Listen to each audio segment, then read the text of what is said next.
ओम नमो भगवते वासुदेवाय नमः. राधे राधे. श्रीमद भगवद्गीता जशी आहे तशी मराठीमध्ये. तर आता आपली समोरची जी कथा सुरू होती ती कथा आपण बघूया.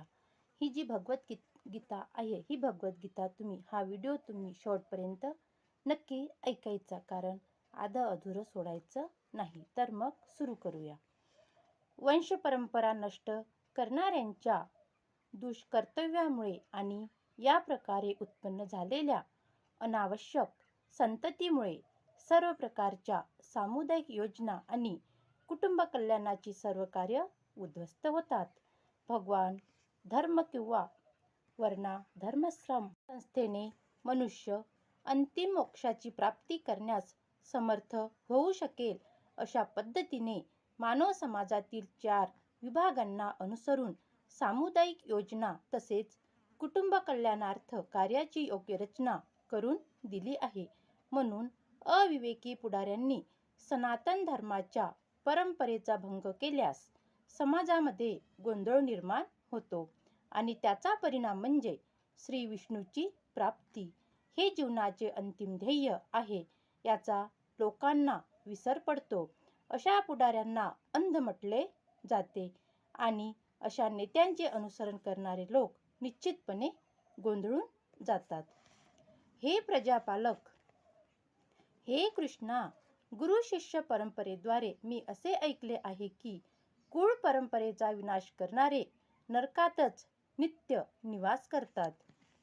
अर्जुन काय विचारतो? अर्जुनाचा युक्तिवाद स्वतःच्या वैयक्तिक अनुभवावर नव्हे तर त्याने आचार्याकडून जे ऐकले होते त्यावर आधारित होता. वास्तविक ज्ञानप्राप्तीचा हाच मार्ग आहे.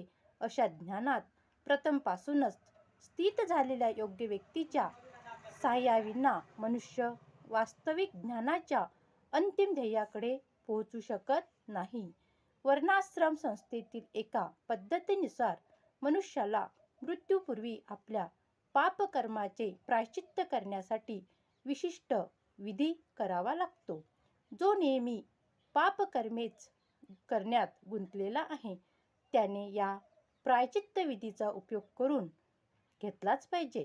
असे न केल्यास त्या व्यक्तीला पापकर्माचे फळ म्हणून दुःखमय कष्टमय जीवन भोगण्यासाठी निश्चितपणे नरकात घातले जाते.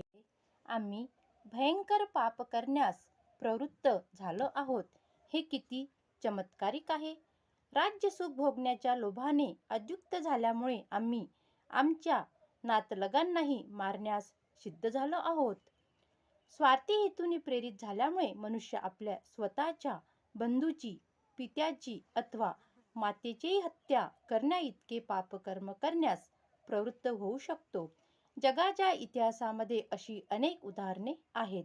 अर्जुन भगवंताच्या साधुवृत्तीयुक्त भक्त असल्यामुळे त्याला नेहमी नैतिक तत्वाची जाणीव असे आणि म्हणून तो अशी कर्मे करण्यास टाळत असतो. शस्त्रधारी धृतराष्ट्रपुत्रांनी माझ्यासारख्या निशस्त्र आणि प्रतिकार न करणाऱ्याची हत्या केली तर तेच माझ्यासाठी अधिक चांगले होईल असे अर्जुन म्हणतो. युद्ध करण्यासाठी तयार नसलेल्या आणि निशस्त्र असलेल्या शत्रूवर आक्रमण करू नये हा क्षत्रियांच्या युद्ध तत्वामधील एक नियम आहे. परंतु अशा विचित्र परिस्थितीमध्ये सुद्धा शत्रूने आक्रमण केले तरीही अर्जुनाने प्रतिकार न करण्याचा निर्णय घेतला. विरुद्ध पक्ष युद्ध करण्यासाठी किती उत्सुक आहे याचा विचारही अर्जुनाने केला नाही. भगवंताचा महान भक्त असल्यामुळे तो सहृदयी होता आणि त्यामुळेच त्यांच्यामध्ये ही लक्षणे दिसून येत होती. अर्जुनामध्ये संजय म्हणाला, रणभूमीवर याप्रमाणे बोलून झाल्यानंतर अर्जुनाने आपले धनुष्यबाण बाजूला टाकले आणि अत्यंत शोकाकुल होऊन तो रथामध्ये खाली बसला. आपल्या शत्रूच्या व्यूहरचनेने अवलोकन करताना अर्जुन रथामध्ये उभा होता, पण तो शोकाने इतका व्याकुळ झाला की तो आपले धनुष्यबाण खाली ठेवले आणि रथामध्ये खाली बसला.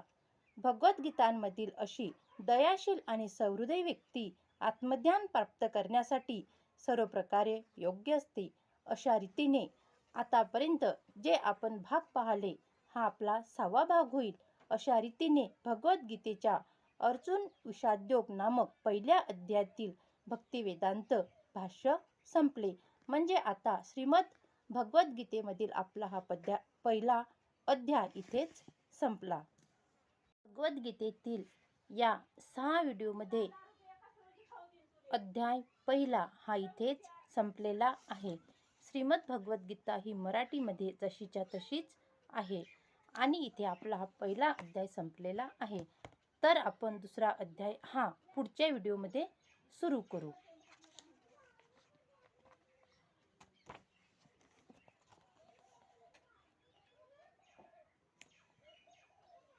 काय असते जीवन आणि काय असते यामधील कल्पना, नैतिक, भौतिक सगळं सत्यतत्व या भगवद्गीतेमध्ये दिसून येते. ओम नमो भगवते वासुदेवाय नमः. राम कृष्ण हरी. राधे राधे.